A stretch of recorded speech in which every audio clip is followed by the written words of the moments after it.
जैसे ही यह सुना, आंखों में आंसू आ गए, सिर को झुकाया और श्री गुरु महाराज जी से क्षमा याचना की और अपनी गलती का एहसास हुआ। क्योंकि श्री गुरु महाराज जी हमें बार बार समझाते हैं कि जब हम संगठित होकर कार्य करते हैं तो इसमें हमें अत्यधिक सहन शक्ति की आवश्यकता होती है। एक गुरु भाई के अनुभव में श्री गुरु महाराज जी ने उन्हें कहा कि एक समय था जब यह कहा जाता था कि एकता में रहना है, लेकिन महाराज जी कहते अब समय है एकता में, वर्तमान में एकता को सहना है। गुरु भक्तों, गुरु महाराज जी के यह ब्रह्म वाक्य हमारे सामने गूढ़ तथ्य को उजागर कर रहे हैं।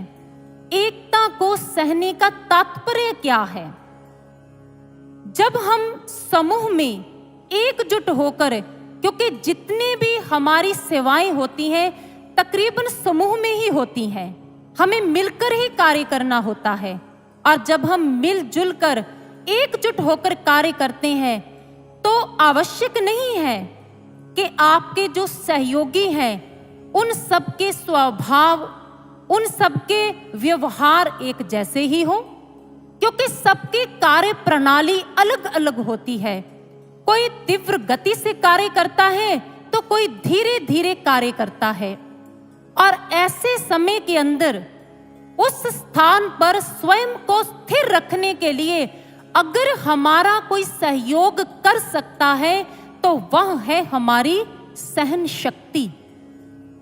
इसीलिए कहा गया जो सहता है वह रहता है। गुरु भक्तों, इसमें भी बड़ा गूढ़ तथ्य है सहना। आप देखें, प्रत्येक साधक, प्रत्येक व्यक्ति अपनी बुराइयों को सहता है और हर एक साधक के अंदर गुण व दोषों का प्रभाव तो रहता ही रहता है, क्योंकि पूर्ण तो केवल ब्रह्मनिष्ठ सद्गुरु ही हुआ करते हैं।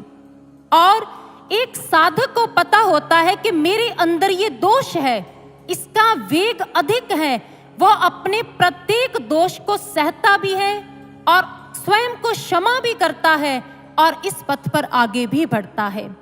श्री गुरु महाराज जी कहते हैं कि हमारा आपसी सहयोग, हमारा आपसी तालमेल इस प्रकार का होना चाहिए जैसे हम स्वयं के